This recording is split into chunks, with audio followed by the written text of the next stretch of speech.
Olá, meus queridos! Tudo bem? Aqui mais uma vez no nosso podcast da NetLingo Idiomas, um podcast que traz pessoas e convidados muito especiais, que já viajaram por alguns países, que também já tiveram perrengues internacionais. Vamos falar de cultura, vamos falar de entretenimento, vamos falar de culinária, religião, tudo que os povos trazem no dia a dia de uma viagem.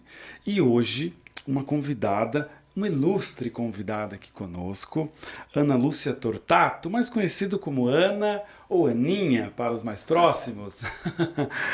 Ana, para começar o nosso podcast, a nossa querida Karina está aqui conosco mais uma vez, vai apresentar, um pouquinho você aí para os nossos convidados e para os nossos seguidores. Vai lá, Karina. Olá, pessoal, tudo bem? Falando da Ana, nossa querida aluna, minha aluna, muito honrada com isso. Falando um pouquinho então da Ana, que é mosaicista e artista plástica de formação, certo?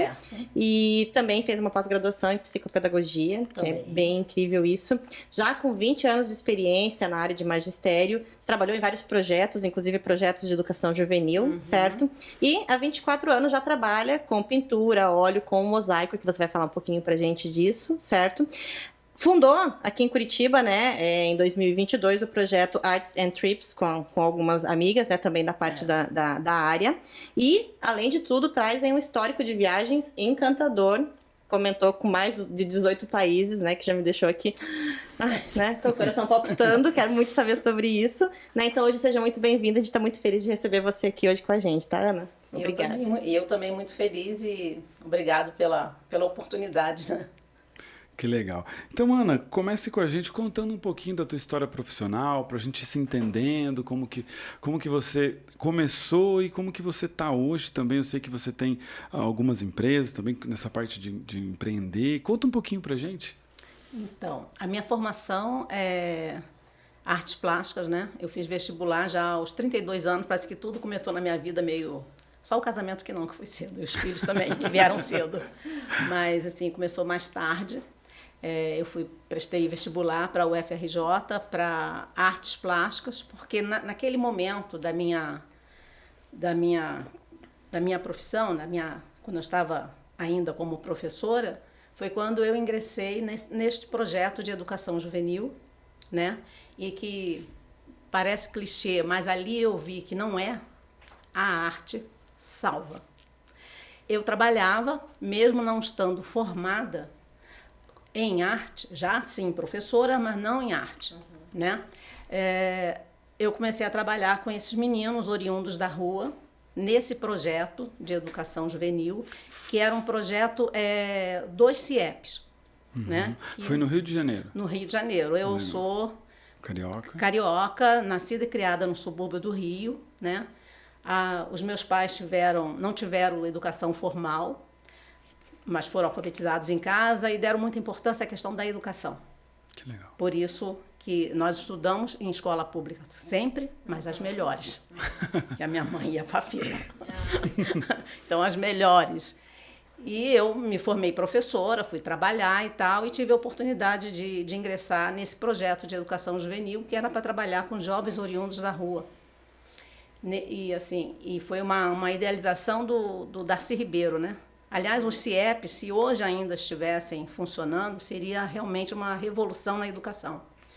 Porque o foco era educação, cultura e saúde. Essa tríade.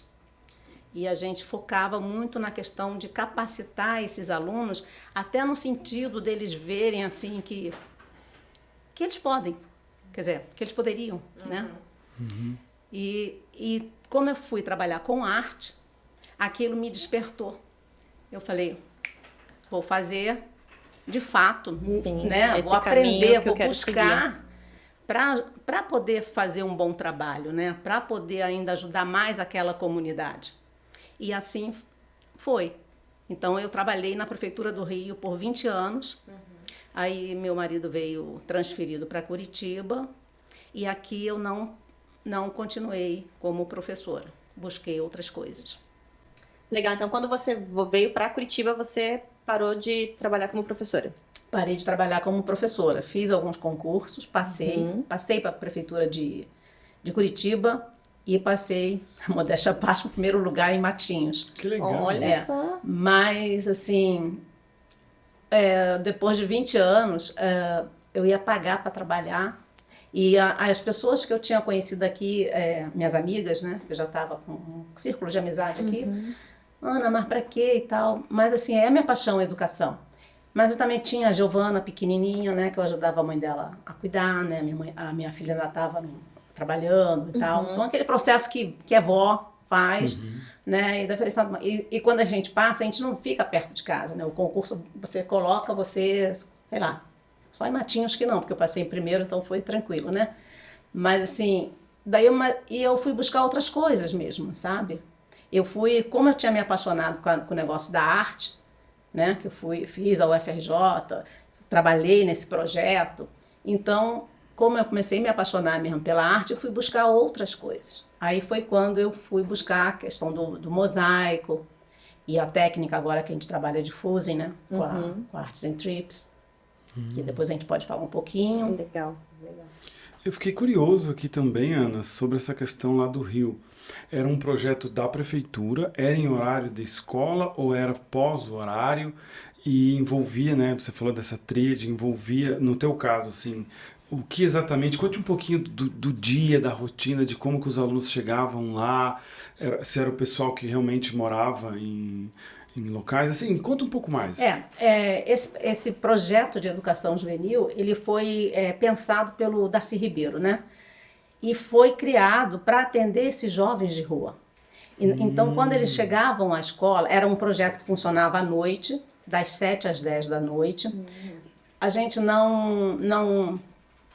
eles não eram obrigados a trazer nem documento, porque a gente queria o quê? Atraí-los para a escola, trazer eles para a escola. Tanto que, assim, no início desse projeto, alguns alunos iam até só jantavam e iam embora. E estava tudo bem, okay. Entendeu? Mas aí a gente foi cativando esse aluno, foi trabalhando com um, com o outro, e daí eles ficaram e começaram a ver a importância de estar dentro de uma escola. Mas isso era um projeto dentro do CIEP, que era que já vinha foi um projeto que a princípio no Rio foi um pouco marginalizado por outras escolas, por outras pessoas, pela própria sociedade, que via o CIEP como um lugar para depositar aquelas crianças que não estavam dentro do padrão, vamos dizer assim, né? Mas não era nada disso. O projeto era lindíssimo, né? Era um projeto que visava muito a questão da gente, o foco era trabalhar esse aluno para ele ter esse senso crítico, né? Ele conseguir se posicionar na vida. E isso acontecia muito. Eu não trabalhei só no projeto de educação juvenil. O projeto de educação juvenil era à noite, nesses jovens. Mas eu trabalhava o dia inteiro nesse CIEP, como adjunta, diretora adjunta. E eu tinha muita proximidade com esses alunos e com o corpo de professores, né? Então, foi uma pena que não seguiram adiante, porque as crianças chegavam às 7 da manhã, eles tinham café da manhã, o almoço, a janta, e iam para casa todos bem alimentados, porque também a questão assim, o que se pensava no CIEP, nem todas as crianças chegam à escola com a mesma condição, né? Tem umas que conseguem tomar o café da manhã e daí seguir a atenção na aula, ter essa atenção na aula. Mas aquele que chega com a barriguinha vazia, não consegue. Então, tudo isso foi pensado no CIEP. Além de ter a questão de dentista, de médico, nossa, tinha animador cultural, sabe? Tinha uma biblioteca que funcionava muito bem a sala de leitura. Era feito muitos trabalhos na sala de leitura e fazia o gancho para as outras disciplinas. Então era uma coisa muito integrada. E a gente conseguiu desenvolver esse senso crítico nos alunos, a tal ponto que agora eu recordando, teve professor que já começando a se incomodar, entendeu? Porque daí eles realmente eles se posicionavam, e era isso que a gente queria. O que a gente quer? Não é só botar no papel, formar cidadão. Não. Formar cidadão sim, mas crítico, que se posicione.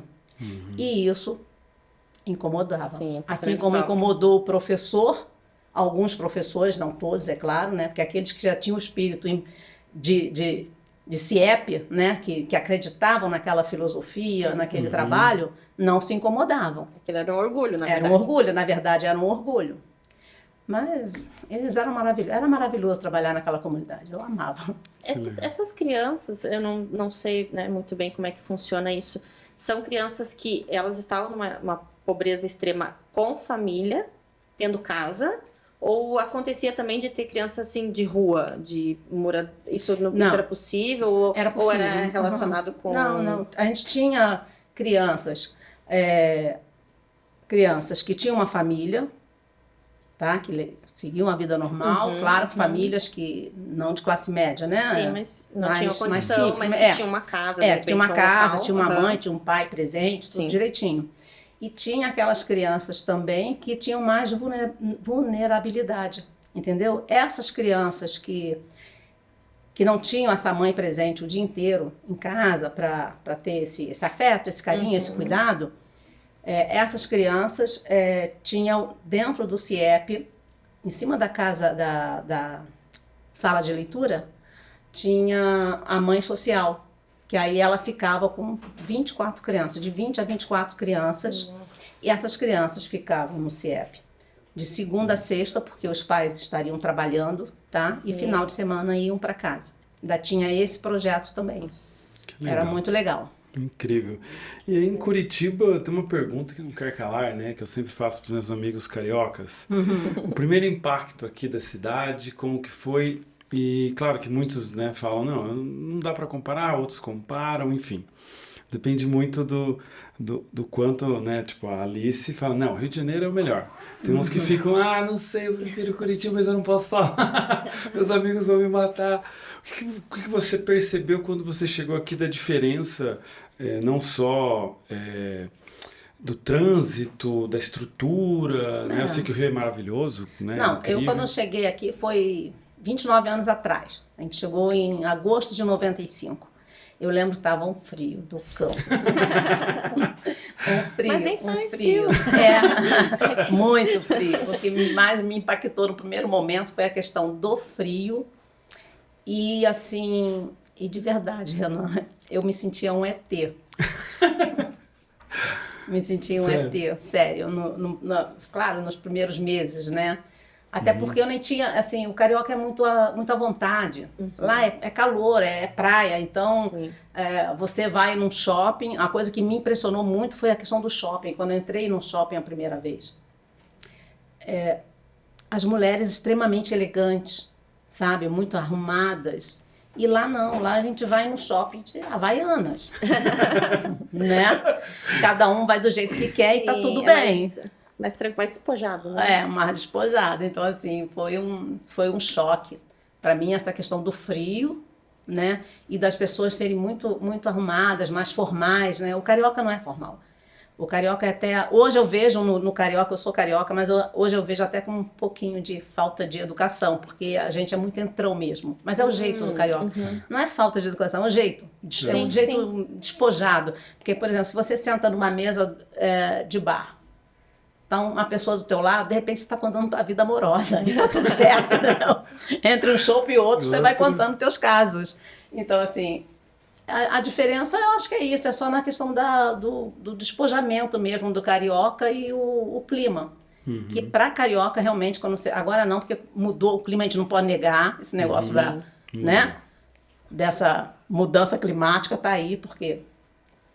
Curitiba, quando eu cheguei aqui, era 20 graus para carioca, meu Deus. Eu lembro quando eu cheguei, eu saía de noite, estava dando 20 graus, gente, não tinha casaco, né? Botava aqueles casaquinhos jeans, né? Porque é casaco jeans que carioca tem, né? Aí colocava, eu falava, gente, o que esse povo, o que essas meninas estão com regata? Não estão sentindo frio. E a gente aqui... Então, assim, basicamente, Renan, foi o frio, no primeiro momento, né? E a questão da formalidade do curitibano, que hoje eu entendo e vejo como pessoas muito educadas. Eu hoje, se você me perguntar, eu não troco Curitiba por nada. Que legal. Olha, inclusive... É uma curitibinha. Sou. Inclusive, eu acho que Curitiba não deve nada a Paris. Olha que isso. legal. Que tudo. E algumas outras capitais também da Europa, eu acho. Curitiba é um exemplo, né? Um exemplo. Em muitos programas. É um exemplo. As pessoas são educadas, as pessoas são bonitas, sabe? Isso aí hoje me encanta. Que ótimo. Eu tô quase bicho do Paraná. E realmente faz sentido. A primeira vez que eu fui pro Rio, o contato foi muito engraçado. Que eu cheguei no Rio, aí era Olimpíadas e tal. Aí eu já estranhei, né? Vi um pessoal vendendo cerveja dentro do trem, metrô. Sim. E aí eu pedi uma Antártica, né? Curitiba, me dá uma Antártica. Aí o cara falou, Antártica, olha ele fora aí e tal. E já começou a me zoar, tirar sarro. E eu falei, eu nem conheço o cara. Mas é bem o cara assim. tá tirando, tipo. E aí tá, Antártica. Daí eles falam, Antártica, né? Tem que falar certo, é Antártica. Aí eu falei, beleza, mas ele me zoou um monte. Aí o pessoal, todo mundo deu risada. Mas muito engraçado. É bem carioca isso. Muito bom. Que engraçado isso. E já falando, né, de experiências também, como que foi a sua primeira viagem internacional, Ana? Com que idade foi? Qual foi os motivos? Conte pra nós essa experiência. Então, minha primeira viagem internacional foi quando eu estava fazendo 60 anos e eu também gosto de escrever. Que legal. E aí eu peguei 60 anos, aí eu botei lá, 60. Nem sento, nem lamento. Logo, logo vira o vento. E daí, esse foi o clique. Esse versinho que eu fiz para os meus 60 anos, me deu o clique. Porque realmente 60, o que eu posso esperar mais, né? Então, o que eu botei para mim como meta? A partir de agora, nos próximos 20 anos, eu quero ver em loco tudo que eu aprendi em História da Arte. Olha isso. E daí eu botei essa meta, né? Que 20 anos, vou estar com 80, tenho mais 10. E daí tenho feito. Então a primeira viagem foi eu e mais 3 amigas. A gente foi Paris, Amsterdã e Bruxelas. Foi de pacote a primeira viagem. E foi nessa viagem, Renan, que eu comecei a ver que inglês faz falta. Porque a gente mesmo de pacote sempre tem um dia livre ou uma tarde livre, né? E a gente saiu planeando lá nesse dia livre, as 4 louquinhas, né? Fomos no Louvre, fomos não sei aonde, andamos. Aí é uma coisa engraçada agora que eu vou contar. Aí, depois de tanto andar, a gente sentou num café, um bar, sei lá. E a garçonete veio perguntar, né, o que a gente queria. E daí? Tinha que E daí, né, teacher? Não, ninguém fala nada. E daí a gente queria pedir um chopp, né? Tava calor? Uma cerveja gelada? E daí a gente fazia gestos, fazia tudo. Mostrava tudo que não devia. Tudo que não devia, e a gente ria um monte, e a garçonete ali, tadinha, da francesa, tentando atender, e a gente não conseguia, Karina, agora eu vou falar pra você, a gente não conseguia falar I'd like a glass of beer. Nós estávamos ali mostrando algumas coisas que não... Ou pelo menos falar, tipo, small glass, né? Pelo menos saber falar isso, ou... qualquer informação que talvez desse uma dica, né? Petit verre de bière. Também não saía. Cara, como é que a pessoa viaja e não sabe pedir uma cerveja? Criatura. Não, né? Aí eu falei, gente, não dá. Aí foi quando eu comecei a falar, gente, eu vou ter que aprender, alguém tem que aprender. Porque se eu quero viajar, né? Minhas amigas querem viajar. Nós começamos com 4, agora somos 8, agora já tem um segundo grupo. Já estou com um segundo grupo. Sem saber falar nada. Então, assim, foi foi um perrengue, mas foi engraçado. Sim. Sabe? Daí e me motivou, né? Me motivou. Sim. Me motivou. E essas amigas, elas são daqui? São de Curitiba. Curitiba? Olha, são de Curitiba. Tem mais amigas que eu. Eu tenho essas 4 amigas que a gente começou... Como assim? A gente começou juntas, a Vandi, Maria José e Eunice, são minhas grandes amigas aqui. E A gente começou juntas e depois o grupo foi aumentando porque as outras pessoas viam e se interessavam de querer ir junto. É inspirador. E daí foi indo. E agora eu já estou num segundo grupo que eu não sei como é que eu vou fazer para viajar com os dois grupos. Os dois grupos. Que legal. E a pergunta que não quer calar, tomaram a cerveja ou não tomaram? Então, aí a garçonete veio com um chopp enorme, porque a gente não falava small, little, qualquer coisa. Não tinha nenhuma informação. Petit, nada, né? né? E ela trouxe um enorme, um gigante, que a gente pagou caríssimo, eu lembro até hoje, foi 10 euros, cara. Olha que isso faz tempo. Pagamos 10 euros e ela assim, quem bebe mais cerveja sou eu e a Maria José. Nossa, ficou um monte. Não, ficou um monte de cerveja, porque ninguém conseguia tomar. Porque veio um negócio enorme. Um barril por 10 euros. Que legal. E foi desse jeito. E teve nessa primeira viagem também, teve outras coisas. Vamos lá, tô curioso. Daí fomos para Amsterdã. Tá. Se você não fala inglês, não entende inglês, imagina holandês. Né?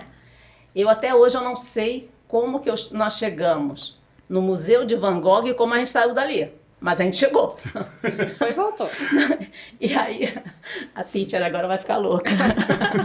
Olha, por que veio o crescente do querer aprender inglês, né?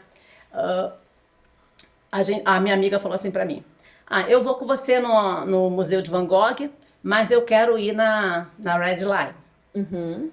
Aí eu falei, tá bom. Porque naquela época era uma rua, né, que ficavam as mulheres expostas e tal. Agora acho que nem é meio famosa, né?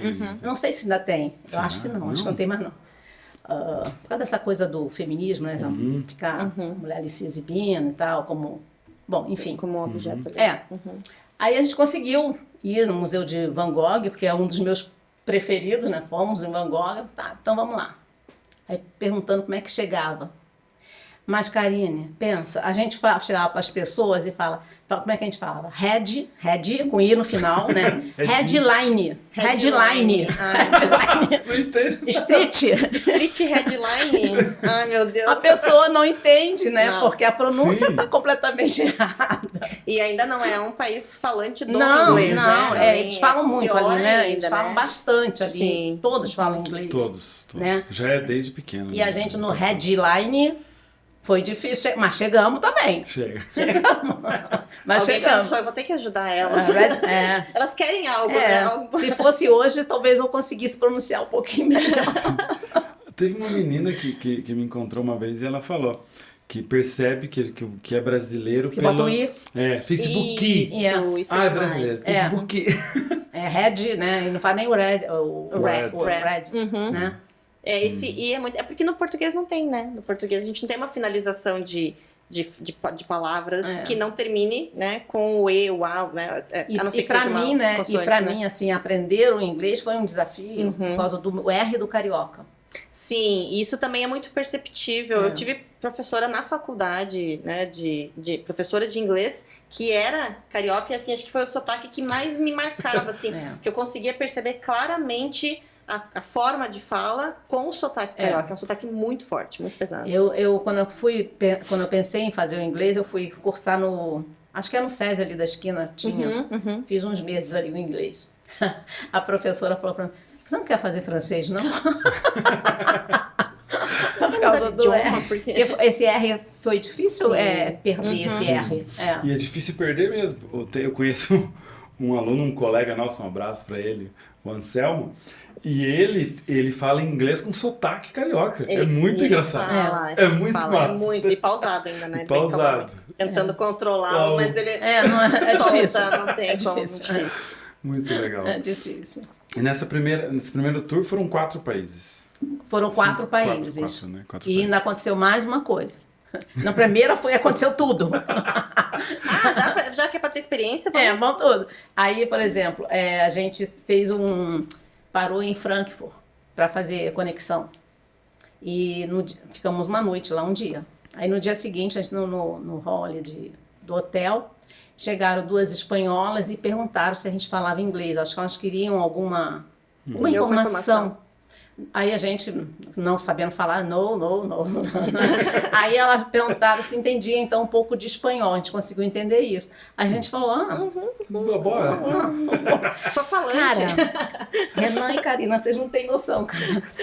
Quando as senhoras começaram a falar, elas falaram tão rápido, tão rápido, não sei se elas estavam... Além de falar muito rápido, eu acho que era catalão, cara. Porque o catalão, porque o catalão fala muito mais rápido o espanhol. E a gente ficou com aquela cara de pastel. Hã? As senhoras saíram xingando a gente, na boa. A gente não entendeu, mas saíram xingando. Com certeza elas estão bravas, né? Porque a gente não entendeu nada. Elas saíram, sabe, fazendo gestos. Não quer ajudar. E a gente ria demais. Gente, que perrengue que é, né? Tá sem, não conseguir se não comunicar. Conseguir se comunicar, eu acho Nem muito ruim. Com palavras, assim, nada, minimamente. Mínimas. Né? Hoje, por exemplo, eu vejo assim, eu consigo me comunicar. Ou pelo menos entender alguma coisa. Isso. Né? Pelo menos a cerveja e o vinho tá garantido, eu vou saber pedir. Já é alguma coisa. Não, já, com certeza, né? Não vai ficar sem beber. Mas assim, é complicado. Mas foi divertido a primeira viagem.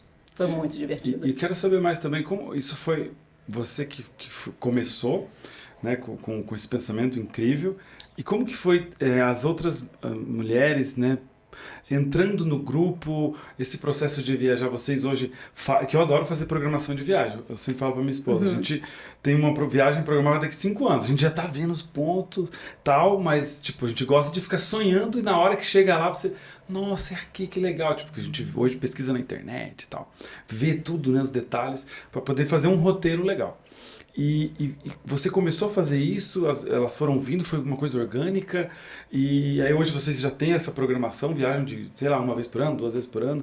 Como que isso foi se criando? Porque até teve um filme que saiu que fala um pouco sobre isso, sobre mulheres que se reuniram e foram viajar, conhecer o mundo. Me conta como foi essa inspiração e como isso foi se sucedendo, né, ocorrendo. Foi bem desse jeito mesmo. A gente fez a primeira e daí já começamos a pensar de fazer pelo menos uma por ano, né? Até porque é o meu objetivo, né? Então, normalmente, eu até falo para as meninas, vamos a tal lugar, vamos fazer isso, vamos fazer aquilo, né? Sempre essas 4 iam juntas, aí depois foi aumentando as meninas, né? Então, agora já estamos 6 a 8. E é sempre o processo é assim, vamos para onde? Entendeu? E a gente está sempre, eu pelo menos, eu sempre busco, sempre tem no grupo as pessoas que gostam das comprinhas, as outras que gostam de museu, mas a gente consegue conciliar tudo, né? O meu objetivo realmente é a questão da história. Sim, conhecer a arte, conhecer a arte, né? Então eu já tive a oportunidade de ir nos grandes museus. Que legal. Nossa, fui em museus que eu jamais podia. Eu lá no subúrbio do Rio, né? Nem pensava nessa possibilidade. Estudando em escola pública, meus pais muito simples. Nunca eu pensei que fosse um dia, ou mesmo na época da faculdade mesmo, quando eu estava na faculdade, na UFRJ, eu nunca pensei que ia ter essa oportunidade de ficar face a face com Mona Lisa. Então, assim, presenciar a história. Então, assim, e as nossas viagens têm sido sempre assim, a gente consegue conciliar os gostos de todo mundo, né? Aí tem um momento que a gente vai para as comprinhas, tem um momento que a gente vai no museu, vai ver um pouco de história e é desse jeito. Que legal. E a gente se organiza dessa forma. E na primeira foi com pacote, depois vocês já foram sozinhos? Pacote a gente fez a primeira, fizemos pacote para a Turquia. Que massa. E o ano passado para o Egito. Pro Egito. Foi pacote. Que legal. As outras a gente foi por conta. Essa que a gente vai fazer agora em setembro vai ser por conta. É para Itália, né? A gente vai a Barcelona. Vamos a Praga, Budapeste e Viena. E depois seguimos para a Itália. Essa viagem agora, de 2024, já é com esse grupo agora, dessas meninas que são mosaicistas também, que eu conheci fazendo mosaico, e que a gente criou esse projeto da Arts and Trips, que é um projeto que começou como?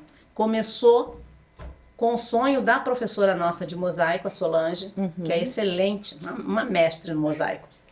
ela sempre teve vontade de conhecer Gaudí, né? Barcelona, por causa de Gaudí, mosaico, né, e tal. E nunca teve a oportunidade.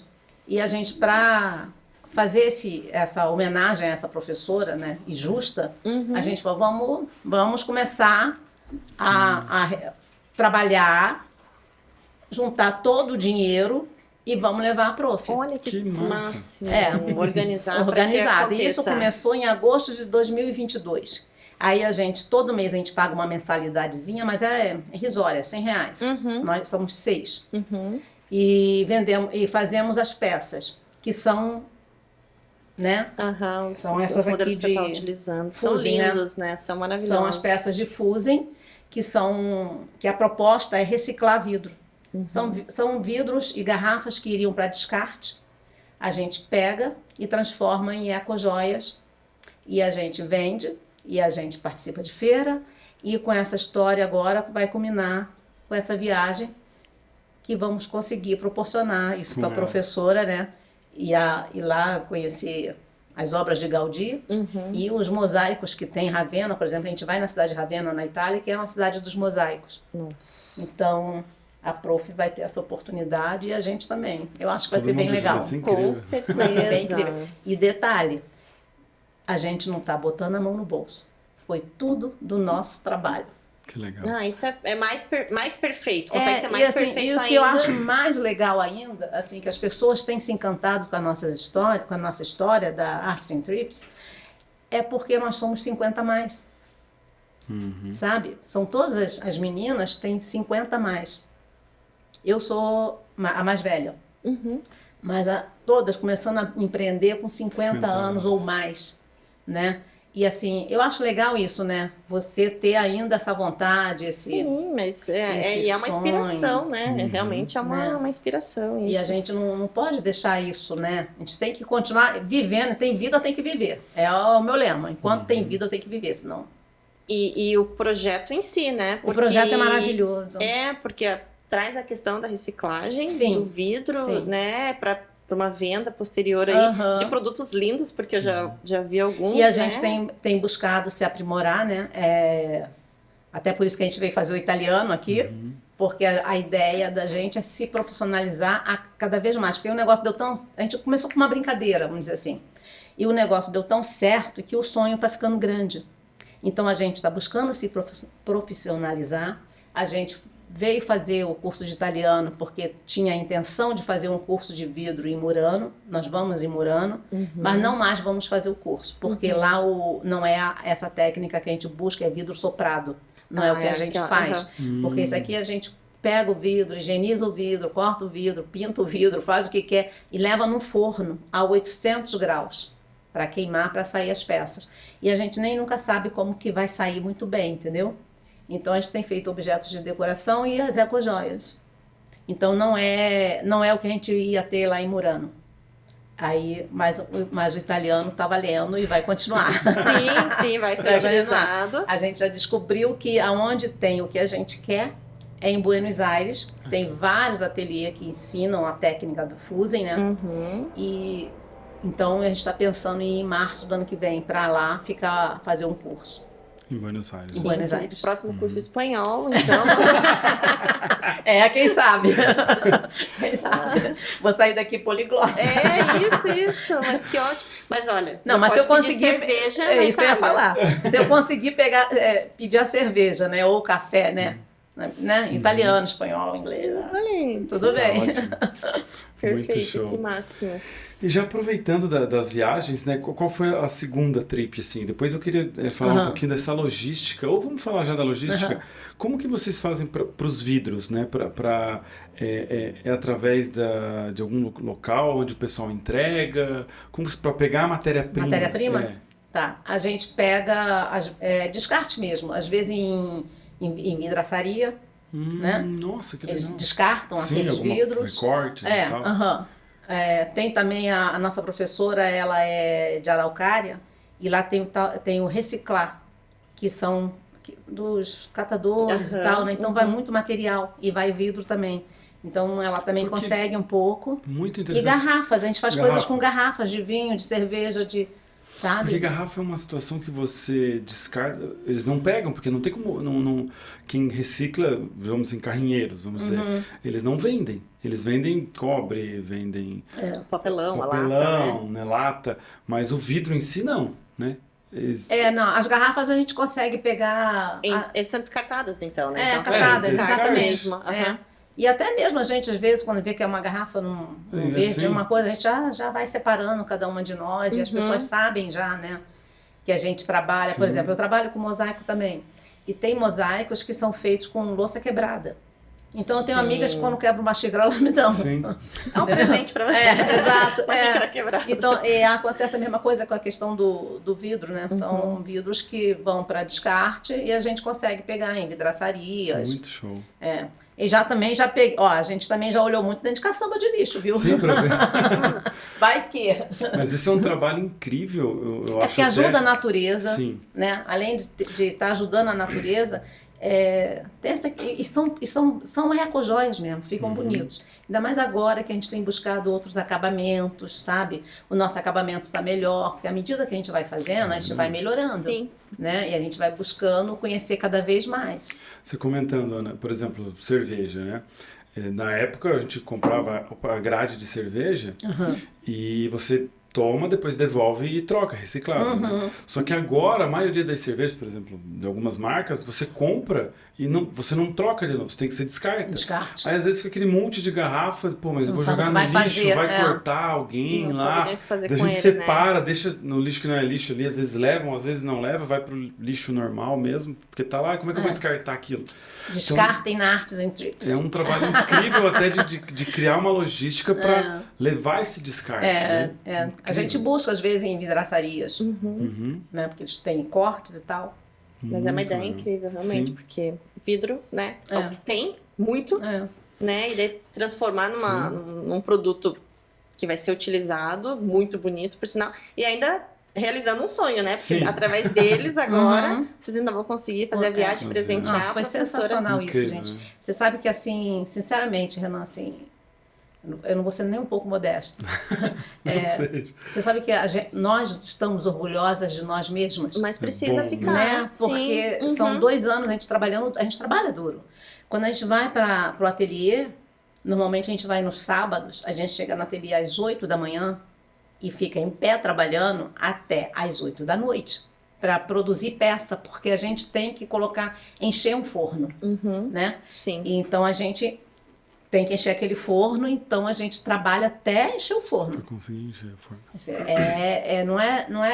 Nada é fácil, né? Não. Mas a gente sai de lá cansado, mas com um prazer tão grande, com uma felicidade, né? Porque estamos todas fazendo aquilo que a gente gosta. Né? Fazer o que gosta é importante. Criando, né? Muito legal. É muito legal. E eu gosto muito dessa área, né? Então, e o processo de venda, de logística, vocês fazem vocês mesmos? Vocês têm algumas lojas parceiras? Não, a gente ainda não colocou assim questão de lojas, porque daí teria uma demanda maior de produção, né? E é uma coisa muito artesanal, muito artesanal. Porque a gente, por exemplo, esse aqui, a gente pegou esse vidro, né? E a gente cortou com furadeira, com uma vidia redonda, assim, que põe na furadeira e você corta 1 a 1 isso aqui. 1 a 1. E o processo de pintar é manual também, então é 1 a 1. Então a gente não tem assim, não ia conseguir cumprir essa demanda para pôr sem escala. Então a gente vende para as pessoas que já sabem que a gente faz, né? Vai vendendo para um, para outro. Aí a amiga da amiga sabe que a gente tem, né? Pede. E agora a gente tem participado de feiras também.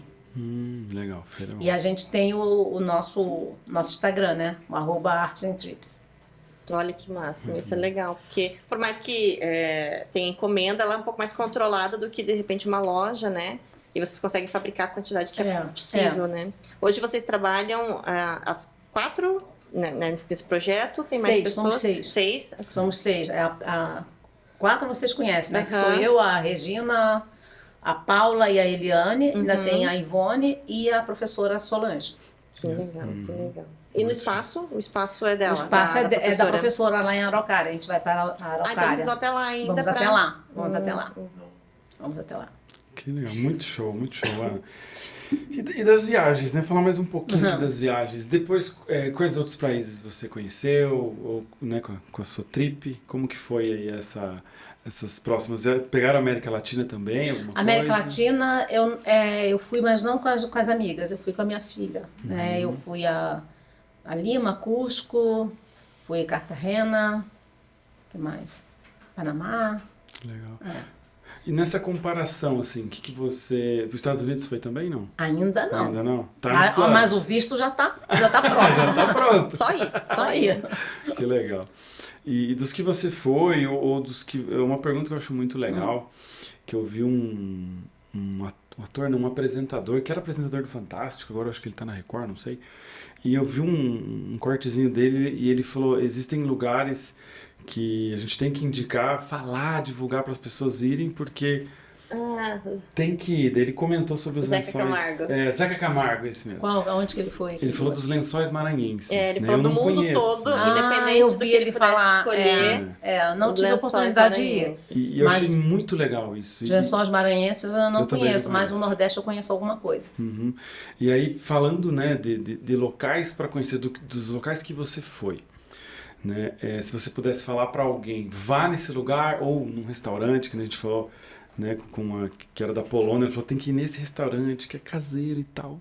Tem que conhecer esse marcou lugar. muito, porque a gente tem essa visão. Se você vai num lugar que te encanta muito, não volte. Fique com aquilo pro resto da vida. Só fala para as pessoas irem. Né? Porque o sentimento de ir pela segunda vez é diferente, né? Não tem o mesmo sabor, o mesmo cheiro.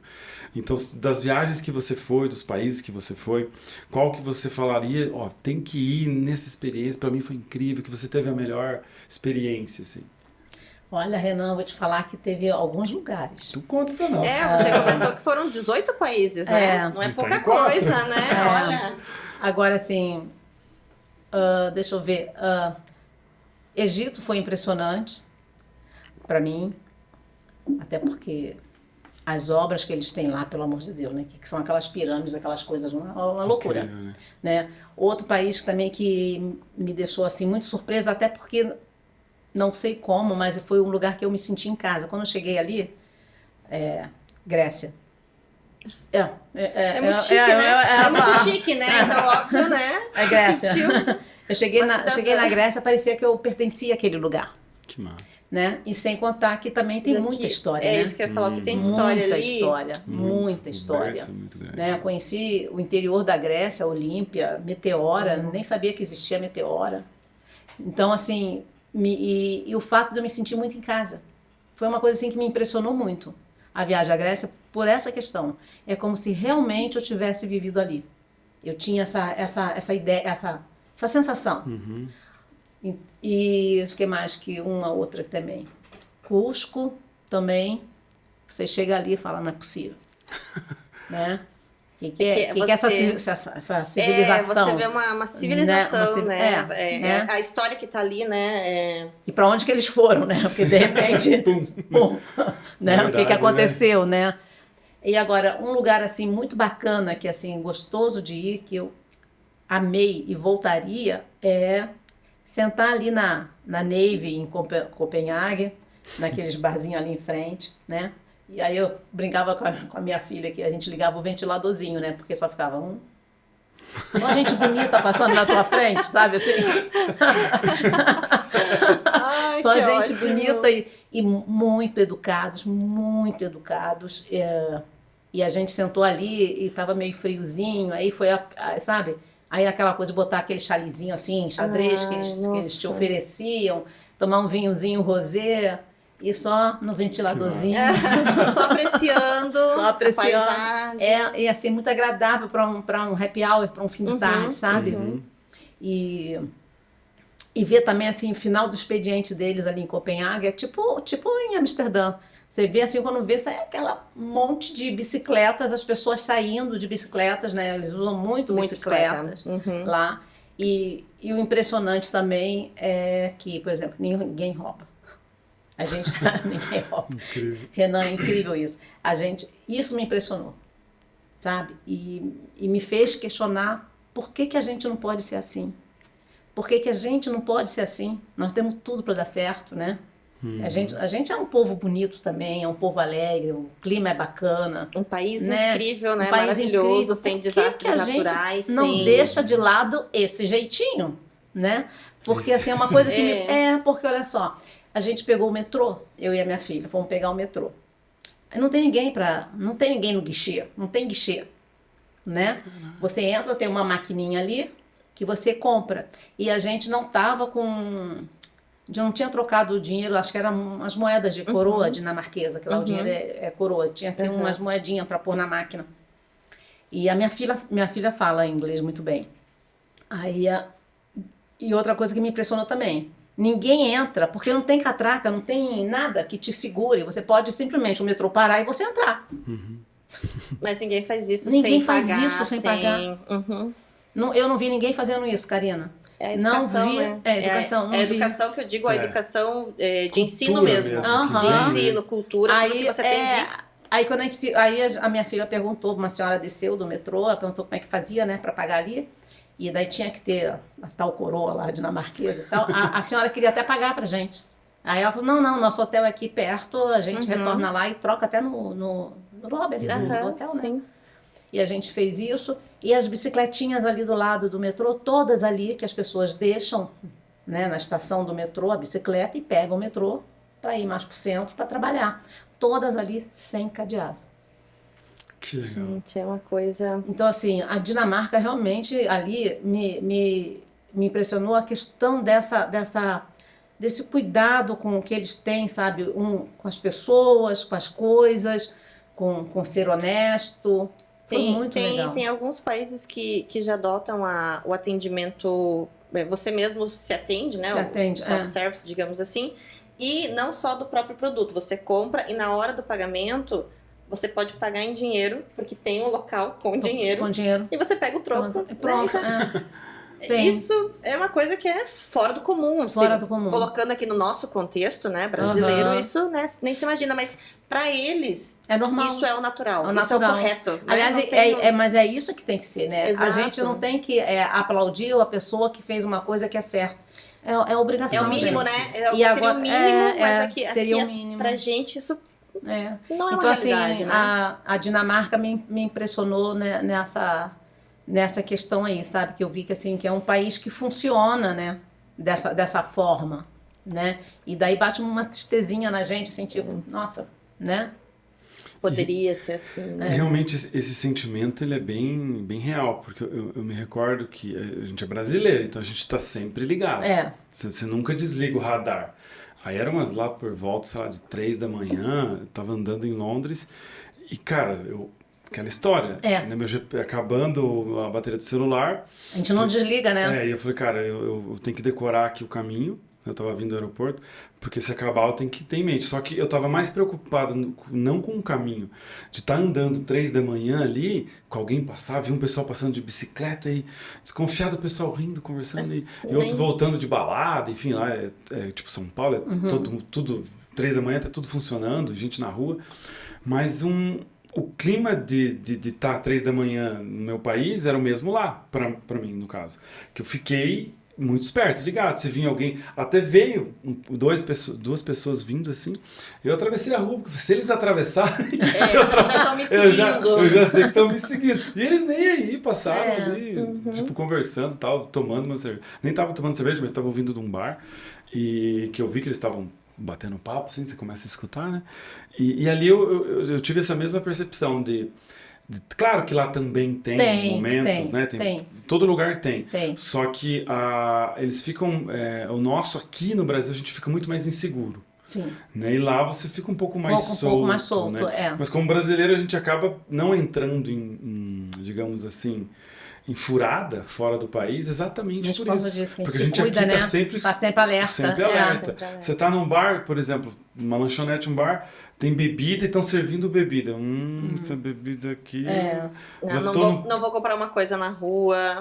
Exatamente. Um doce, alguma coisa. Até vendendo compra. assim, né? Vendendo alguém, por exemplo, na praia. A pessoa passa, você já olha meio desconfiado. Até compra, mas você fica assim, por exemplo, a pessoa serviu. eu bebo.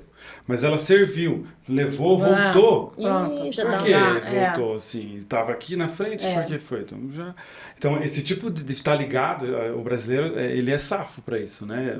O jeitinho. Só que ao mesmo tempo, lá você vê que eles não têm essa questão de estacionar, deixa às vezes o carro aberto. Deixa aberto. Como que deixa aberto o carro? Assim, meu Deus, aqui no Brasil, né? Eu vou lá, testo, eu vou lá, confiro de novo. Esse negócio das bicicletas impressiona, né? Porque são assim... Não sei quantas bicicletas ali paradas na estação, né, no espaço que eles têm para isso. E ali, não vi ninguém, não vi uma com, sabe, com corrente e cadeado, não vi. Nem Amsterdã também não vi. Isso daí acho que é muito cultural. Cultural, o que o próprio país já passou, muito, porque uma coisa que me impressiona que eu li uma vez, no Japão, a maioria das empresas obriga, né? É o comum, né? É o padrão.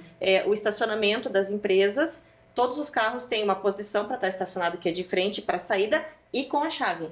Eles deixam a chave. Mas isso assim, é muita confiança. Não, é porque se tiver terremoto, as pessoas se perdem na hora, colocam a chave está no carro, a pessoa entra no carro e sai. Então eles têm um pensamento de assim...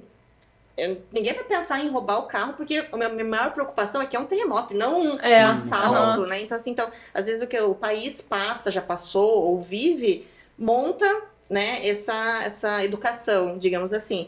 E às vezes é bem isso, né? A nossa educação ela já vem aí de muito tempo disso, de roubo, de perigo, de coisas, né? Então a gente já cresce também com esse receio em tudo. Eu acho que aqui em Curitiba ainda a gente tem uma percepção um pouquinho diferente, que é o que as pessoas falam, né? Que Curitiba é um pouco europeia.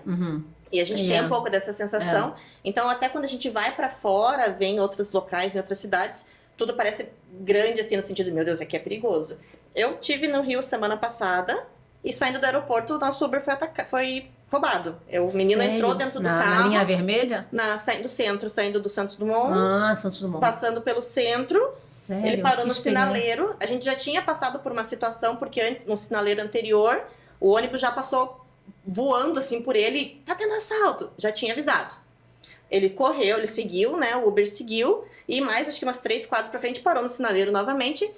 Ele tava com pouco aberto, mas há pouco assim, né? O menino conseguiu entrar, né? Mas tava aberto. E o menino só se jogou pra dentro, pegou o celular dele e fugiu. Meu Deus. Então, aquilo, pra mim, curitibana, por exemplo, aquilo foi um choque, né? Um choque, né? Mas é a realidade do Rio. Assim, a realidade do Rio. Então, a gente sabe que indo pra lá, já tenho medo, né? Isso pra outros locais também, mas já talvez não é uma sensação que você tem indo jamais pra Dinamarca. Você vai pensar algo assim, né? Ai, olha o perigo que eu tenho. Tanto que lá fica a chave no carro, lá você deixa as coisas soltas e alguém olha, alguém cuida, ou nem precisa, né? Não precisa, E isso acho que vem muito do cultural, já é criado, né? A gente é criado dessa forma, vai indo, vai crescendo, e infelizmente... E também o Brasil também se torna eu como carioca, eu fico com dó, sabe? Porque o Rio é tão bonito. Sim. Né? E as pessoas são muito bacanas lá. As pessoas são amigáveis, são extrovertidas, né? Mas infelizmente a percepção de fora é essa. Por exemplo, o meu marido, ele não é carioca, né? Ele é Santa Catarina. Ele não volta pro Rio, mas por nada desse mundo. Mas não vai nem para visitar. Nem para passear. Não, nem para passear. A minha filha do meio, que mora em São Paulo, essa me levou para viajar muito.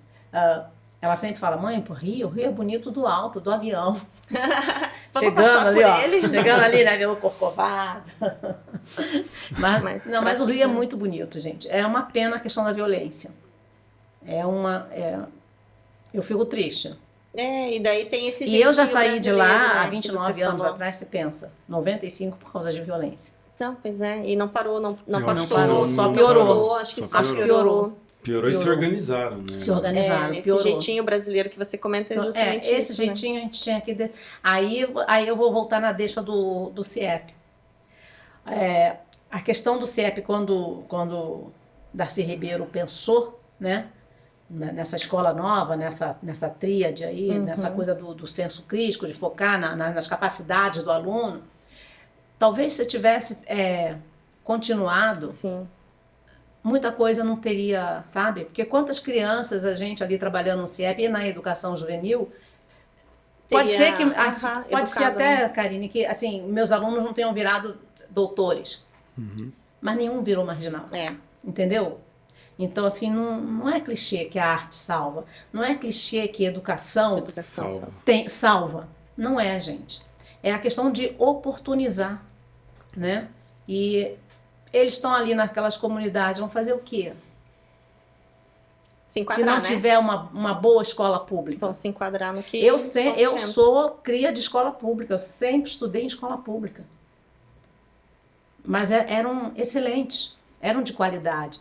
E agora, infelizmente, eu posso falar lá pelas que eu conheço, acho que nem aqui em Curitiba tem mais as escolas que tinham, públicas. Então, não sei. Gente, se não for pela educação... Não muda. Não muda. Isso eu também acredito que a educação transforma. Educação. E por experiência própria também, né? Dos meus amigos da época, do bairro, também estudei a vida toda em colégio público até o 2º grau. Né? A faculdade foi paga, né? Particular. E tinha que trabalhar para poder pagar a faculdade. Mas no colégio público eu sempre... É a questão do não controle, né? Porque eu peguei uma geração ali que começou uma falta até de respeito, né? Falar, porque realmente tinha, né? Hoje, mais velho, eu entendo. Mas na época era zoeira. Na época não era bullying, era zoação. Né? Então a gente zoava todo mundo, era zoado. E você tinha que se defender com aquelas, né? Do jeito que dava na época. Mas a zoeira também via com o professor. Claro que alguns... eram muito bravos, e aí ali tinha que assinar, expulsão. Não fui um dos melhores alunos, mas a parte principal do professor, alguns, era por autoridade, e aqueles que não tinham tanta autoridade, indiferente se era homem ou mulher, ali os alunos dominavam. E ali começou uma situação realmente que hoje eu falo com algumas pessoas. Minha sogra é professora do estado já há muitos anos, acho que 30 anos, e ela fala: Renan, nos últimos 10 anos o negócio mudou de um jeito que ela até estava se batendo. Um aluno agora ele consegue tirar a foto da prova e sai as respostas. Sim. O aluno tirou a foto da prova, saiu as respostas e ele estava lá respondendo. Ela olhou o celular, não pode celular. Mas não sei o que, tipo, discutiu, mas o celular é meu, você não pode tocar no meu celular. Aí ela, tipo, eles têm tanta informação, e aí o desrespeito vem, e aí os negócios, ela falou, gente, eu com 30 anos de estado, eu não consigo. Não sei o que fazer. Eu não consigo. Não sabe. Como lidar. Porque na minha época, ela chegou a pegar a época, claro, do milho. E daí ainda vai mais além, né, Renan? Eu acho assim, a questão da valorização da educação tem que começar em casa. É o primeiro lugar. Como foi quando foi comigo, a minha mãe. E os pais hoje brigam com os professores. Sim. Ela fala, Sim. Na época... Você não pode... E aí entra o bullying, e ela falou uma coisa muito legal. Que, por exemplo, o bullying. Ela, como professora do estado, se um aluno faz bullying com outro, e ela meio que deixa passar, e esse bullying é reportado ao pai, à direção, ela, como professora, responde por não ter intervido no bullying. Ela responde, pode ser até processada. Então ela falou, cara, o negócio está num nível que eu, com 30 anos, não consigo entender como que a gente chegou nessa situação. Daí agora ela está com jovens e adultos, ela falou, tá um pouco melhor. Porque aí já é uma galera que já precisa, já está vendo uma outra importância para poder ingressar no mercado de trabalho. Né? Então, mas a valorização da educação tem que começar em casa. Em casa. O primeiro lugar. Exatamente. Não, o professor não dá conta. Não dá para deixar pensar, né, que o aluno vai para a escola para aprender coisas que devem ser úteis, que você pode utilizar na sua vida, né? Mas isso não inclui a educação inicial, né? Você tem que vir com isso e você só vai manter a tua sequência de vida ali. Isso é tão real, gente, mas tão real, porque se meu pai não ficasse em cima. Ele falava, se você reprovar, você vai apanhar, você vai levar uma surra. Era uma pressão tão grande que eu chegava os professores falavam, por favor, não me reprova, eu não posso reprovar. Eu fico no final aqui, aí eu fazia matéria extra, todo mundo, porque eu tinha medo do meu pai. Mas isso ajudou tanto, tanto que eu nunca reprovei, nem na faculdade. Eu usava a mesma tática, tipo, não prestava muito... Eu era do fundão, podia tirar 9, mas a gente tirava 7 porque era do fundão. E ali depois, na faculdade, eu entendi mais. Só que ali na época de piá, ali eu falei, pô, meu pai tem que ter, a educação vem de casa, no sentido de você tem que passar, você tem que estudar.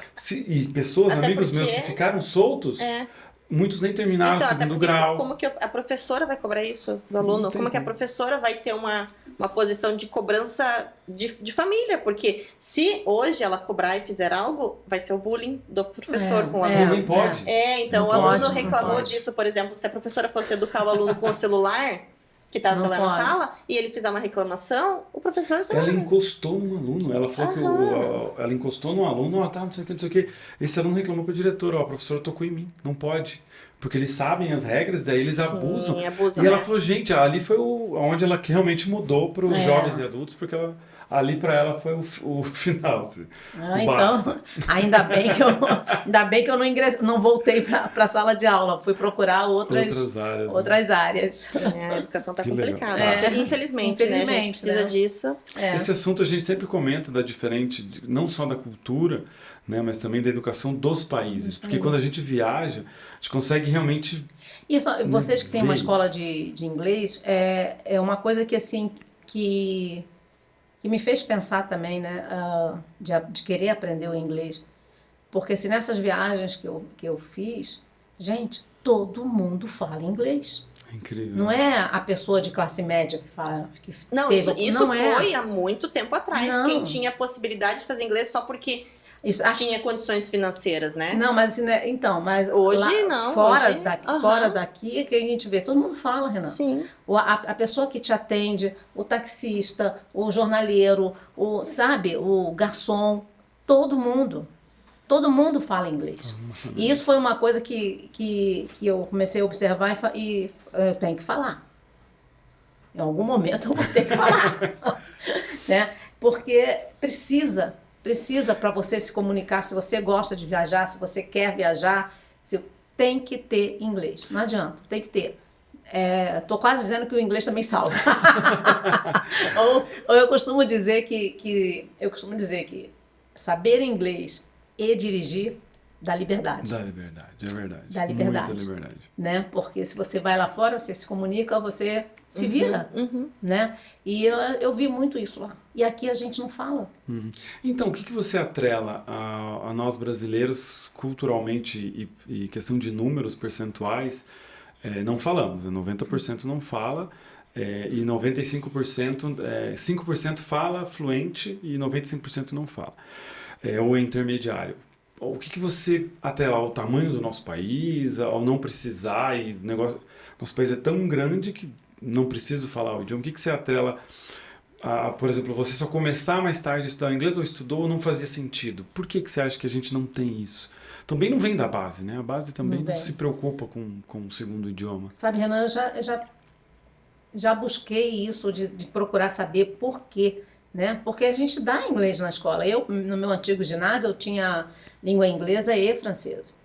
Tinha francês, é verdade. Eu tinha francês. Inclusive, quando eu fiz meu vestibular aos 32 anos, eu botei a língua francesa, porque eu ia bem no francês, e fui muito bem na prova. A gente conseguia aprender alguma coisa. Agora a gente vê que o inglês vem desde, sei lá, não sei, agora mudou tudo as nomenclaturas, não sei se é quinta série, que é nono ano, sei lá o que é. E não deslancha. Eu não sei se está no aluno, se está na metodologia do ensino de inglês. Eu não sei, mas que a gente não fala, a gente não fala.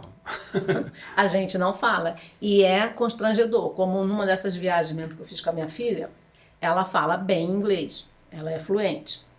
E até num cruzeiro, a gente estava sentado num jantar, aí são mesas grandes, redondas, tinha 6 ou 8 pessoas, e a minha filha ali, né, falando com todo mundo, e todo mundo falando e tal, e toda hora ela virava para mim, mãe, eles falaram isso assim. Mãe, eles perguntaram isso assim. E você eu fiquei fora da conversa. Eu fiquei assim, deu um certo constrangimento, apenas eu não sabia inglês. E ali tinham indianos, tinha um casal eram asiáticos, eu não sei precisar se coreano, se chinês, se japonês, eram asiáticos. Tínhamos nós e tinha mais alguém que eu não estou me recordando agora. E é assim, para mim foi constrangedor que quando eu saí daquele navio, eu falei, não, agora eu vou ter que aprender, porque até então, nessas viagens todas, eu sentia a necessidade, foi me dando aquele cliquezinho, mas a vontade mesmo foi dessa vez, né, que a pessoa até virou para minha filha, isso aí eu vou falar e você me corrige, doesn't she speak in English? Questionando, né? Questionando, ela não fala inglês? Como assim, né? Não fala inglês. Então... E o Brasil tem muito isso, o pessoal de fora enxerga muito o Brasil que não fala mesmo. O Sten comentou, né, que o pessoal de lá sempre tem essa percepção, ele é belga, e ele fala dessa percepção, e isso também na questão de voo, né, de aeronave, pessoal que pilota, que fala com os comandantes, ou que fala na base. Falou também que o inglês é o inglês técnico, para poder passar as siglas ali, né?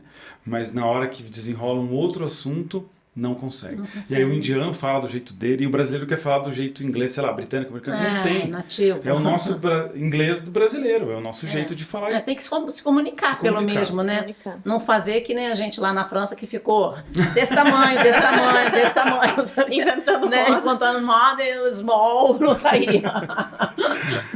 E então, também, uma outra pergunta que pra gente ir seguindo aqui, sobre essa questão que eu gosto sempre de pessoas que viajam, trazer isso para nós. Uma questão é a alimentação, que eu acho que é algo que em alguns lugares é muito diferente, em outros nem tanto, mas na maioria tem as suas particularidades. E a parte também que em alguns lugares da religião mesmo, assim, tipo o Egito, né? É um lugar que eu tenho muita vontade de conhecer, o Egito. E o que você me diz desses dois pontos, né? Se quiser falar de outro, mas do Egito em si, se você sentiu a questão da mulher, porque é cultural, é coisa de anos, né? Então, o que você sentiu lá no Egito, nesse ponto da religião, do jeito que eles vivem, assim... Conta um pouquinho para nós dos detalhes. Então, assim, é bem foi uma coisa surpreendente a questão da religião, porque nessa viagem a gente foi com guia, com Amir, o nome dele, um egípcio lá. Ele fala até português. Ele nos levou a uma mesquita e praticamente deu uma aula sobre a questão do islamismo, né? Não é nada disso que a gente conhece. Foi surpreendente, porque não tem essa coisa que o pessoal fala, a mulher, pelo menos ali no Egito. Pode ser que em outras áreas ali do Oriente tem essa coisa com... Eles podem até casar 3 vezes, ele falou isso, ele falou, os homens podem. Mas existe um respeito muito grande com a mulher. Foi o que ele passou pra gente. Mas assim, como a gente foi de pacote, não deu muito para sentir essa questão. Vi muitas mulheres que chamam atenção também com aquelas burcas, aquelas coisas o tempo inteiro, num clima quente. E a gente sabe que elas não podem andar sozinhas, né? Mas até onde ele passou pra gente, as mulheres são respeitadas. Não sei. A tua visão foi... Não sei. Eu saí de lá até assim com certo... até mais... Não mais tranquila, assim, aberta, até respeitando mais a questão da religião deles, porque tem muitas coisas ali que ele passou pra gente, a filosofia da religião deles é bonita, sabe? Eu acredito, eu... Até nessa questão de você não tirar o que é do outro, isso sabe? É muito... tem um respeito muito grande com... Eu assisti uma reportagem, uma mulher falando sobre isso, justamente porque estavam questionando ela sobre...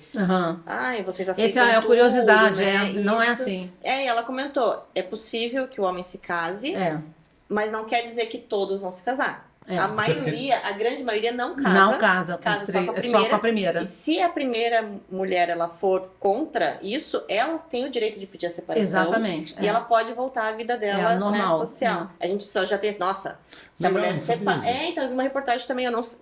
Óbvio, né? Eu acho que é aquilo, né? Todas as religiões têm algo, né? Muito... Os que são mais... Que parece extremo, mas pra quem tá dentro é uma outra situação. E tem né? os mais louquinhos mesmo, né? Não, em qualquer, no catolicismo tem, todas Exato, tem. não tem como, né? Falar de uma religião sem... Eu sei que ele explicou bastante sobre a religião dele nessa mesquita, e o que ele passou pra gente era algo bonito.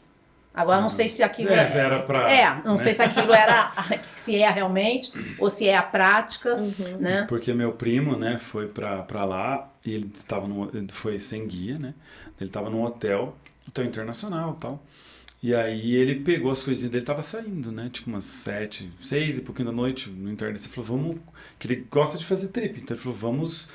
A gente foi para Buenos Aires juntos e vamos sair, vamos. Então a gente saiu lá da Bomboneira e fomos andar ali, né? Nós achamos que o negócio não tava muito bom ali, mas aí voltamos.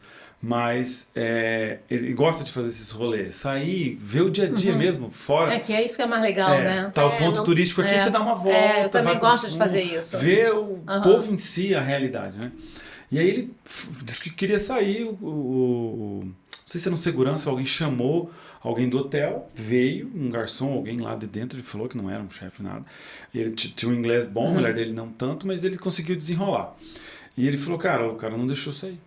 Falou que aqui é o lugar internacional, ó, tem italianos, tem americanos, tem britânicos, beber cerveja, que tem a questão da bebida lá, né? Isso tem, né? Da bebida eles não bebem bebida alcoólica fora, em bar, essas coisas. Em Turquia, a gente saiu pra comer. Proibido. É proibido. É proibido. Você não vê nem homem.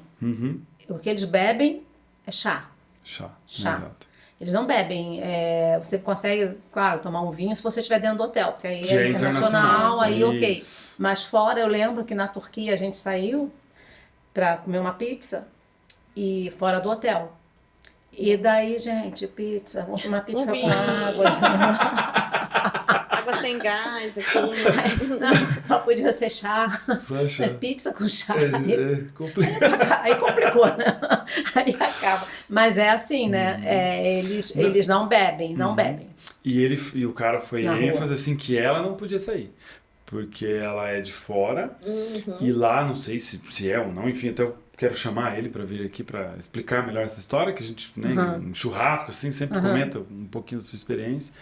E aí ele falou dessa questão de estupro coletivo. Isso é na Índia, né? Na Índia eu já ouvi falar. Aí o cara não deixou. No Egito? No Egito. Num hotel lá. Não vi isso. Aí ele pegou e falou, bom, vamos ficar aqui no hotel. Daí, tipo, ele mudou o semblante na hora. Sim. Daí ela entende um pouco de inglês, né? Não é fluente, mas entende. Daí ela ficou bem assustada e também ela estava sem burca, agora você, não podia sair. Você me falando isso, eu lembrei que o guia falou, aconselhou a gente não sair sozinha de noite. Se fôssemos sair à noite, para ir com algum dos meninos que estavam ali na excursão. Com guia, com alguém. Sempre com um homem. Agora eu lembrei que você falando isso. No Egito. Isso, foi lá no Egito. Ele falou, daí eles ficaram meio assim, mas depois tinha o guia para fazer o passeio lá e foi tranquilo. Mas o que eu vi também é essa questão do respeito com a não sei, eu não vi nenhuma falta de respeito com nenhuma mulher, assim, sabe? Eles mantêm na Turquia também. Acho que eles são até mais, assim, mas na Turquia a gente saiu do né? hotel sozinha, só na noite. Não teve problema nenhum. O problema foi só o chá com a pizza. Já aproveitando disso, e comida? O que você passou aí? Algum perrengue, alguma comida estranha ou alguma comida que você jamais vai esquecer porque é muito boa? Ou pode que ser não, bom também, né? Que é muito ruim. Não, eu comi bem na Itália, Espanha. Espanha, para mim, é sensacional, né? A comida. Portugal também se come muito bem. Mas, assim, Turquia e Egito, como foi de excursão, eles param naqueles restaurantes que já são... Aí é sempre a mesma coisa, né? É meio misturado. Grécia também é maravilhosa a comida. Nenhum local não. Que bom, não, né? nenhum local. Passar mal, ainda ter algum problema até de saúde, às vezes, fora Não, nenhum... tive um problema, mas não pela... Não sei se foi deve ter sido a comida, foi no Egito também. Eu nunca tinha passado mal em lugar nenhum. E eu tomei todos os cuidados que as pessoas falam quando vai para o Egito, para não só tomar água mineral, não sei o quê, E os últimos dias a gente foi para um resort em Hurghada. E na última noite ofereceram um jantar, né? A gente jantou todo mundo lá na última noite e tal. E no dia seguinte, na hora de ir embora, eu passei mal. Passei mal, menina. Aí, de novo, cadê o inglês para falar com... Tô aqui passando mal. Passei mal pra caramba. E engraçado que foi só eu. da excursão inteira, só eu passei mal. Eu não sei, e era comida normal, assim, não era uma comida diferente. Muito forte, não, era, não sei se era um frango, sei lá, não lembro mais, mas era uma comida normal, assim, era um hotel, o Garda, aquele resort é internacional, né? Então, mas é comida internacional, não é comida deles, específica, né? Específica deles. E eu passei muito mal no dia seguinte. Eu fui parar no médico ali do próprio hotel, né? Uma emergência. Uma emergência. A sorte é que tinha uma das meninas da excursão, que a gente fez uma amizade muito bonita com elas, que a gente conheceu em Dubai, no aeroporto. Ela estava viajando sozinha, era a primeira viagem dela, e era a grande paixão dela conhecer o Egito. Ela tem 33 anos. E, tipo assim, a gente adotou ela como a nossa filhotinha. E a gente tem contato até hoje. A sorte que ela falava inglês. Deve esse socorro. Aí ela conseguiu fazer e desenrolar a questão do seguro, né?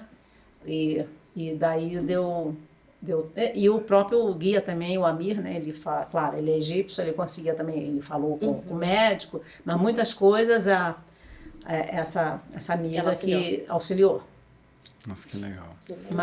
Mas foi só, de comida assim, foi só essa vez, porque normalmente a gente fica mesmo em hotel e come a comida do hotel sempre internacional, mais tranquilo, né? Não tive... Tantos. Não tive. Foi pra Ásia? Foi pra algum país na Ásia? Ainda não. Ainda não, mas vou. Isso. Tenho 10 anos, Karina. Não, tem bastante coisa ainda pra fazer. Não, tem muita coisa ainda. Dos 60 aos 80, já tô na metade. Legal.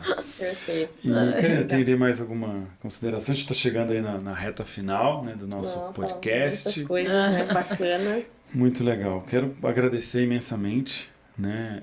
Foi um bate-papo muito gostoso, muito conhecimento, né? Muito legal. E queria que você deixasse uma mensagem aqui para não só para sua família, né, netos, enfim, filhos, mas também para o pessoal, encorajando essa questão que para mim é uma coisa muito legal, que é encorajar pessoas 50 a mais a fazer viagem, a primeira viagem internacional, mesmo não tendo muito inglês, mesmo, né, vindo de uma origem de escola pública e tudo, que muitas vezes as pessoas têm esse pensamento, né? Eu falo com algumas pessoas, não é para mim, porque tem que viajar, eu não sei falar o idioma, eu tenho medo. Eu jamais né? faria isso, não tenho condições, né? Algo assim. E quando você coloca o objetivo, que nem você colocou... acho que a questão assim, que mais pega, Renan, é a questão quando você se vê com 50 a mais, acha que a vida acabou, sabe? E eu acho que não. Eu até posso terminar, se você me permitir. À vontade. Fazendo, porque eu gosto de escrever, como eu te falei. E eu estou perto de fazer os 70. Então, eu escrevi para mim mesma e fica como um conselho para todo mundo, sabe? Que tem um sonho, que tem vontade, tem que viver. Então, eu fiz para mim agora, quando fizer meus 70 anos, 70. Ainda cabe a menina. Se mostra corajosa, sem nenhuma timidez. A encontra a qualquer momento, agora ou depois. Entendeu? Então, assim, esse poeminha tem tudo a ver. Porque, assim, você não tem que ter a menina, ela tem que caber em você. Sabe? E quando você tem essa menina e ela cabe nos teus 60, nos teus 70, nos teus 80, você só tem que se permitir. Permitir que caiba essa menina e que se mostre. Perfeito. Corajosa, sem nenhuma timidez, sabe? E a luta não é só para o adolescente, não é só para o jovem, né? É o querer estar nesse mundo. Vivendo. Então, vivam, sonhem, realizem, corram atrás. Muito Perfeito, legal. Parabéns. Obrigada. Que lição. Nossa, obrigada a vocês. Obrigada a vocês pela oportunidade. Esse momento. Muito legal. Parabéns. Quero agradecer a todos, né, que nos acompanham aqui na NetLingua Idiomas, no nosso podcast. É um momento incrível, né, o que a Ana passou pra gente, assim, algo inspirador. Exato. Né, que às vezes a gente se pega, né, nesses momentos do dia a dia de ficar matutando, pô, o que eu tô fazendo? Pô, uma correria, e hoje o mundo tá tão corrido, tudo tão acelerado, e de repente você vem, pô, com 50 fiz isso, parei, tô há 10 anos, vou fazer mais 10 e vou para cima e tenho sonhos e vou correr atrás. Então, isso realmente é um choque. Você pode até adiar por um tempo, né? Sim, mas tá ali. Mas tá ali. Tá ali. Não pode deixar apagar a chama. Não pode deixar. E muito obrigado mais uma vez. Obrigada a vocês pela oportunidade, mais uma vez. Foi muito legal. Trazer esse complemento pra gente. E agradecer a todos vocês que nos acompanham nesse nosso podcast, né, que fala aí sobre viagens, perrengues, e com uma história hoje incrível e inspiradora, né, da Ana. Quero agradecer a todos vocês, agradecer a Karina, né, pela pessoal, por assistirem, acompanharem a gente. Muito obrigado mesmo, sua mensagem foi incrível. E parabéns, pessoal. Obrigado mesmo. Obrigada.